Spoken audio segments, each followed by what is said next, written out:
अस्सलामुअलैकुम। क्या हाल हैं आप सबके? उम्मीद है सब खैर खैरियत से होंगे। अल्लाह ताला हमेशा हम सबको अपने हिफ्ज़ व अमान में रखे। आमीन सुम आमीन। जनाब, मैंने आपसे कहा था कि मैंने 2 हफ्ते सब्ज़ी नहीं लेनी, लेकिन इस वीकेंड पे गए और इतनी हरी हरी पालक देखकर, और सब्ज़ी ख़त्म भी हो गई थी। जो मैंने काटी थी, इकट्ठी की हुई थी, वो तकरीबन ख़त्म हो गई थी। तो इसलिए पालक देखकर मेरे हस्बैंड तो बिल्कुल रह नहीं सकते यार। उनको पालक इतनी पसंद है कि अगर तीसरे चौथे दिन भी उनको रिपीट करके दी जाए, रोज़ तो नहीं, तीसरे चौथे दिन, तो वो बहुत खुशी से खा लेंगे। और जनाब, आजकल इस मौसम की पालक की तो बात ही कुछ और है। सऊदीया जैसी जगह पर भी, जहाँ तकरीबन सब्जियां जो हैं वो सारी स्टोर की होती हैं, लेकिन कुछ सब्जियां ज़ाहिर है यहाँ भी उगती हैं। और ऐसी पालक माशाल्लाह, और इतनी हरी हरी, और जो आंखों को ठंडक दे, आंखों को भी अच्छी लगे, और खाने में तो फिर इसका क्या ही टेस्ट होगा, इतनी फ्रेश पालक का। तो बहरहाल पालक ले ली, और इसको संभालना ज़रूरी था। हालांकि 2 दिन ये फ्रिज में पड़ी रही है। आम हालात में या गर्मियों में इसका वो हाल होना था कि मुझे नानी याद आ जाती। लेकिन बहरहाल, मौसम का शुक्रिया, अल्लाह ताला का शुक्रिया कि जनाब इतना अच्छा मौसम दिया है कि ये 2 दिन बाद पालक मैंने बनाई है, और अकेले ही बनाई है। इस दफ़ा बेटी को मैंने साथ नहीं मिलाया। फारिग थी, बोर हो रही थी, सोचा सब्जियां ही संभाल लूँ जो मैं लाई हूँ वीकेंड पे।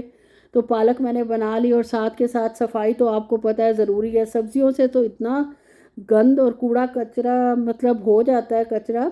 जितनी भी आप सफाई से करो, जितनी भी आप एहतियात कर लो, कुछ ना कुछ नीचे गिरता ज़रूर है। और जैसी पालक जैसी चीज़, अल्लाह माफ़ करे।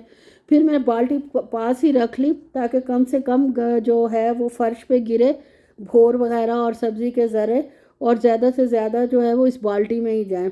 पत्ते अच्छे थे, लेकिन मैंने फेंक दिए, क्योंकि मूली वाला पराठा भी जनाब मेरे अलावा कोई नहीं खाता इस घर में। ये आप अंदाज़ा कर लें। लोग तरस रहे होते हैं कि सर्दियां आए और हम मूली वाले पराठे खाएं, जो सेहत के लिए भी अच्छे हैं। खैर, पराठा मेरा तो बराए नाम ही होता है अपने लिए। तो मैं एक चाय का चम्मच, वैसे एक इस दफ़ा जो बनाया था उस पर 1 टेबल स्पून लगाया था, वैसे एक चाय के चम्मच में ही बनाती हूँ। मूलियों को मैंने ग्रेट कर लिया, लेकिन ये गलती करती हूँ कि बारीक साइड से ग्रेट कर लेती हूँ, तो यार इनका पानी ही ख़त्म नहीं होता। निचोड़ निचोड़ निचोड़ निचोड़ के हशर नशर मेरा निकल जाता है। खैर, ये तो मैं रात की तैयारी कर रही हूँ, मतलब रात को बना रही हूँ, ये सारी तैयारी करके रख रही हूँ सुबह के लिए। लेकिन ये 2 हिस्सों में ही व्लॉग आपके पास जाएगा। काफ़ी लंबा व्लॉग हो गया था, तो इसलिए मैंने आधी तैयारी, आधा काम जो है वो इस व्लॉग में आपके साथ शेयर किया, और इंशाल्लाह आधा जो है वो अगले व्लॉग के साथ करूँगी। और मूली में मुझे मूली का टेस्ट ज़्यादा चाहिए होता है, इसलिए मैं ज़्यादा मसाले भर भर के नहीं डालती। बिल्कुल ज़रा सी, जितनी मूलियाँ हैं निचोड़ के, आपको पता है जितनी निकली हैं, इसमें मैं सिर्फ नमक, मिर्च, हल्दी, कुटी लाल मिर्च और अजवाइन डालूंगी, बस। इससे ज़्यादा नहीं। हरा धनिया डालती, लेकिन वो मेरे पास फ्रोज़न होता है, पहले ही पानी इतनी मुश्किल से इनका निकला है, और मैं फिर इसलिए वो उसका रिस्क नहीं लिया कि मैं फ़्रोज़न डालूं। और नमक मैं खैर बिल्कुल नहीं डालती मूली के पराठे में। नमक मेरे आटे में होता है। और दूसरा ये है कि अगर बहुत ज़्यादा किसी को नमक की ख्वाहिश है, तो वो बेलते हुए जब फिलिंग कर रहे होते हैं पराठे के अंदर, तब आप हल्का सा नमक डाल लें। उससे ये है कि पानी नहीं छोड़ती। अगर आप इसको वैसे खुश्क करें, फ्राइंग पैन में हल्का सा ऑयल डाल के मामूली सा इसका पानी खुश्क कर लें, तो उसका जो पराठा बनता है मूली का, उसका टेस्ट किसी काम का यार नहीं होता। खाना तो हमने टेस्ट के लिए होता है। इसलिए मैंने मूलियाँ भी जनाब तैयार करके रख ली अपने सुबह के पराठे के लिए। और अदरक में मैंने धोखा खाया है इस दफ़ा। अदरक इतनी गीली आई है, उसको मैंने साफ़ करके थोड़ी देर सूखने के लिए रखा है कि सूख जाए, लेकिन वो तो पहले से भी ज़्यादा बदरंग और बदमज़ा मुझे लग रही थी हो जाएगी। और इसलिए मैंने जनाब उसको फ़िलहाल छील कर रख दिया। आपको पता है मैं छील कर वैसे ही इसको रख देती हूँ, काफ़ी दिन चल जाती है। लेकिन ये जो छिली हुई थी इसका तो बहरहाल मुझे सही नहीं मिली इस दफ़ा। अदरक बहुत ज़्यादा गीली अदरक थी, और उसका हशर नशर निकला हुआ था। और मुझे खैर देख कर दुख भी हो रहा था कि अभी मेरे पास अदरक पड़ी थी, ऐसे ही मैंने रिस्क लिया लेने का। लेकिन खुशबू इसकी सही थी, ख़राब नहीं थी। और आज जनाब कोफ्ते बनेंगे इंशाल्लाह। इंशाल्लाह तो कोफ्तों को मैंने निकाल कर कीमा रख दिया है, ताकि वो डीफ्रोस्ट हो जाए। ये मेहंदी भिगोई हुई है, ये आज लगेगी माशाल्लाह मेरे सर पर। और उसके बाद जो मेरा हशर होगा, अल्लाह माफ़ करे, इतना सर में दर्द हुआ है जिसकी कोई हद नहीं। अब क्या करते हैं, कोफ्ते तैयार कर लेते हैं। उसके लिए लहसुन जो है वो मैंने छील लिया है, थोड़ा सा फ्रेश प्याज और अदरक डाली है, और इसको पहले चॉप कर लूँगी। अगर कीमे के साथ चॉप किया तो फिर ये मोटा मोटा ही रह जाएगा। ये मशीन बहुत अच्छी है, हैंड चॉपर जो ये हैंड सॉरी कह रही हूँ, इलेक्ट्रिक चॉपर है लेकिन बहुत मिनी साइज़ का है। इसमें ना बहुत अच्छा चॉप हो जाता है, जितना बारीक आपको चाहिए होता है उतना हो जाता है, और बड़े चॉपर में ऐसे नहीं होता। अब इसमें जाएगी हरी मिर्च तीखे वाली 2-3, वो डालूंगी काट के बारीक बारीक। बारीक काटूंगी तो और बारीक हो जाएगी। खैर ये अच्छा चॉपर है, इसमें मोटी भी डाल दो तो कोई फ़र्क नहीं पड़ता, मोटी से भी ये बहुत बारीक कर देता है। लेकिन क्योंकि एक आदत पड़ी हुई है, बाकी चीज़ें मैंने बारीक कर ली हैं तो इसको भी बारीक करना ज़रूरी है। अब जनाब फोर्थ हिस्सा जो है प्याज का डालूंगी, ज़्यादा प्याज नहीं डालूंगी और भुना मतलब फ्राई किया हुआ नहीं डालूंगी, ये डालूंगी इसलिए कि मॉइस्चर जितना कोफ्तों में होगा उतने वो आपके नीट कोफ्ते तैयार होते हैं, यानी उनमें कोई क्रैक नहीं आता। और दूसरा ये है कि सॉफ्ट सॉफ्ट से मज़े के कोफ्ते बनते हैं। अगर हर चीज़ ड्राई ड्राई डालो तो फिर इसमें वो मज़ा नहीं होता जो मकसद है कि आप लेना चाहते हो। हालांकि दुनिया में सिर्फ वाहिद मेरे हस्बैंड होंगे जिनको जनाब सख्त कोफ्ते पसंद है, यानी थोड़ी सी मीडियम सख्त कोफ्ते पसंद है, बहुत पत्थर जैसे भी नहीं। और जनाब ये बने थे बहुत ही सॉफ्ट कोफ्ते, बहुत ज़्यादा मज़े के सॉफ्ट कोफ्ते बने थे, लेकिन क्योंकि जायका भी बहुत अच्छा बना था। मैं इंशाल्लाह कल इसकी फुल रेसिपी शेयर करूँगी, आप इस तरीके से बना के देखें, कोफ्तों में एक नयापन आपको फ़ील होगा। नयापन वाकई मुझे फ़ील हो रहा था कि ये मैं पहले भी बनाती हूँ लेकिन इसमें थोड़ी सी रेसिपी मैंने चेंज की है तो उससे बहुत अच्छा टेस्ट आ गया। अब जनाब इसको भी अच्छे से इन चीज़ों के साथ ब्लेंड कर लेते हैं। कीमे को भी, कीमा भी जितना बारीक हो आपको पता है उतना अच्छा और मज़े का कोफ्ता बनता है। इसको अच्छे से मैंने ब्लेंड किया और इसमें अब जाएगी दही। दही भी इसमें डालूंगी तकरीबन 2 टेबलस्पून के करीब। दही अगर गाढ़ी हो, उसमें पानी ना हो, तो वो आपको ज़्यादा अच्छा टेस्ट देगी। पानी कम छोड़ेगी तो आपके कोफ्ते पानी पानी नहीं होंगे।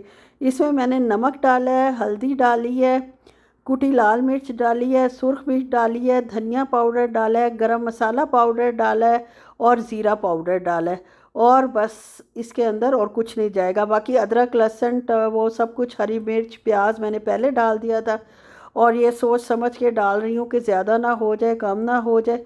और जनाब डाला तो खैर अल्लाह का शुक्र है, इतनी उम्र हो गई है और बना बना के वैसे ही प्रैक्टिस हो जाती है कि बंदा जो है वो गलती कम ही चांसेस होते हैं कि मसाला ऊपर नीचे हो जाए। उसके बाद जनाब ज़ाहिर है इसमें भुने हुए चने, द मोस्ट इम्पॉर्टेंट इंग्रेडिएंट्स कोफ्तों में क्या होता है, भुने हुए चने और साथ खिशखाश भी बहुत, पोपी सीड्स भी बहुत ज़रूरी हैं, लेकिन सऊदी अरब में आपको पता है ये अलाउ नहीं है, गैर कानूनी है, तो इसलिए इसमें पंगा लेना ही नहीं चाहिए, बहुत सख्त कानून है जनाब। तो यहाँ मैं लाती नहीं हूँ, इसकी जगह मैं काजू जो हैं, अनरोस्टेड काजू जो हैं वो 15-20 डाल लें। उससे जो टेक्सचर बना है कोफ्तों का यार इस दफ़ा वाकई बहुत मज़े के बने थे, न सॉफ्ट बहुत थे, जो कि खैर मेरे हस्बैंड ने तो कहा कि थोड़े सख्त होने चाहिए थे, लेकिन मुझे और मेरी बेटी को तो सॉफ्ट कोफ्ते ही पसंद है।